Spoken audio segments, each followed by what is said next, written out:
2011 میں سندھ کے زیریں علاقوں میں اتنی زیادہ بارشیں ہوئیں کہ 100 سالہ ریکارڈ ٹوٹ گیا۔ بارش کے پانی کے نکاس کے قدرتی راستوں کو انسان نے آبادیاں اور کھیت بنا کر بند کر ڈالا ہے۔ سیم نالے جو پانی کے نکاس کے لیے بنائے گئے وہ بھی انسانوں کی کوتاہیوں سے متاثر ہوئے ہیں۔ ان کے ارد گرد بنائے گئے بند ٹوٹ گئے۔ پھر کیا تھا؟ ہر طرف پانی ہی پانی۔ کھڑی فصلیں تباہ ہو گئیں۔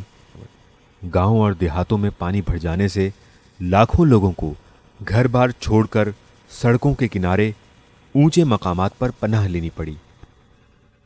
جھڈو شہر تقریباً 1 ماہ تک باقی ملک سے کٹا رہا۔ صرف کشتی ہی ایک واحد ذریعہ تھا جس سے آمد و رفت کی جا رہی تھی۔ جھڈو شہر سے ڈاکٹر شمشاد بتاتے ہیں، یہاں جھڈو کے اندر 10 اگست کو برسات کا سلسلہ شروع ہوا تھا اور اس کے بعد مسلسل چلا ہے۔ پھر عید کے بعد دوسرا مرحلہ شروع ہے برسات کا۔ پہلے مرحلے میں تباہیاں کم ہوئی تھی، دوسرے مرحلے میں شدید قسم کی تباہی ہوئی تھی۔ جھڈو شہر کی صورتحال یہ کہ جب برسات کا سلسلہ شروع ہوا تو شہر کے اندر بھی پانی آ چکا تھا، سوائے 1-2 گلیوں کی۔ کہیں 1 فٹ تھا، کہیں 4 فٹ تھا، کہیں 3 فٹ تھا۔ جھڈو شہر ٹنڈو جام شہر سے بھی 80% کا افراد کا انخلا ہوا تھا۔ اس علاقے میں جو صورتحال یہ ہے کہ لوگ اس دیہاتوں کے جو خاص طور پر جو حاری طبقہ ہے اپنے مکانات ان کے تباہ ہو گئے ہیں، اور اسی طرح وہ جو زمین کے برابر پکی یا کچی سڑک تھی وہاں اپنے ٹینٹ، خیمے یا پلاسٹک یا جھگی بنا کر بیٹھے ہوئے ہیں، اور کھلے آسمان کے بڑی تعداد کھلے آسمان کے نیچے ہیں۔ نہ ان کو فرش کے لیے بیٹھنے فرش ہے، نہ آسمان کے چھپنے کے لیے کوئی سر ڈھانپنے کے لیے کوئی ٹینٹ یا اس طرح کے نہیں ہے۔ اس طرح کہ جو ہماری روڈز ہیں، جو جھڈو کا جو ایک تو جھڈو سے میرپورخاص روڈ ہے وہ بند ہے تقریباً 1.5 ماہ سے۔ اسی طرح جھڈو سے نوکوٹ جو روڈ ہے وہ بھی بند تھا، اور اسی طرح جھڈو سے کوٹ غلام کچا رستہ ہے، وہاں سے گاڑیاں جاتی ہیں۔ اور جھڈو سے ٹنڈو باغو یا بدین یا کراچی جانا ہوتا ہے تو جھڈو سے کشتیوں کے ذریعے 2 کشتی تبدیل کرنی۔ ادھر سے بندے لے کے روڈ پہ چھوڑتے۔ روڈ پہ کتنا دور، کتنا فاصلے تک؟ یہاں تقریباً 4 کلومیٹر میں پانی میں۔ اچھا، یہ کون سی جگہ ہے؟ یہ سما ہے، جھڈو شہر۔ جھڈو شہر سے کہاں تک جاتے ہو کشتی میں؟ سر وہ جہاں پہ آگے گاڑیاں کھڑی نا وہ جاتی ہے ٹنڈو باغ ہو جاتی ہے۔ اچھا، وہاں گاڑی کو اٹھاتے روڈ پہ۔ پاکستان اسلامک میڈیکل ایسوسی ایشن اس صورتحال میں میڈیکل کی سہولیات کے حوالے سے کام کر رہی ہے۔ اس سلسلے میں ہم نے پیما سندھ کے سابق صدر اور پیما سندھ کی ریلیف کمیٹی کے ممبر پروفیسر ڈاکٹر سہیل اختر سے گفتگو کی۔ بسم اللہ الرحمن الرحیم۔ پاکستان اسلامک میڈیکل ایسوسی ایشن یعنی پیما پاکستان میں ڈاکٹروں کی ایک بہت بڑی تنظیم ہے جس کا قیام 1979 میں عمل میں آیا تھا۔ پیما کا نصب العین اللہ اور اس کے رسول صلی اللہ علیہ وسلم کے بتائے ہوئے اصولوں کے مطابق انسانی زندگی کی تعمیر اور خدمت خلق کے ذریعے رضا الہی کا حصول ہے۔ اسی نصب العین کو حاصل کرنے کے لیے پیما ڈاکٹرز میں مختلف کام کرتی ہے۔ پیما مختلف یونٹس کے اندر ڈاکٹرز کے لیے پروگرامات منعقد کرتی ہیں۔ ان میں قرآن فہمی کے کورسز بھی شامل ہیں، قرآن اور درس حدیث کے پروگرامات بھی شامل ہیں، رمضان المبارک کے خصوصی شب بیداریاں ہیں اور دیگر پروگرامات ہیں، لیکچرز ہیں، اسٹڈی سرکلز ہیں، لٹریچر کی فراہمی ہے۔ ان تمام ایکٹیویٹیز سے ہمارا مقصد یہ ہوتا ہے کہ ہم اپنے بنیادی کام کو جو اللہ اور اس کے رسول صلی اللہ علیہ وسلم کی بتائے ہوئے طریقوں کے مطابق زندگی کو گزارنا ہے اس کو فراموش نہ کر دیں۔ ان کے علاوہ پیما ڈاکٹرز کو بہتر ڈاکٹر بنانے کے لیے کنٹینیوڈ میڈیکل ایجوکیشن کے تحت مختلف پروگرامات منعقد کرتی ہے۔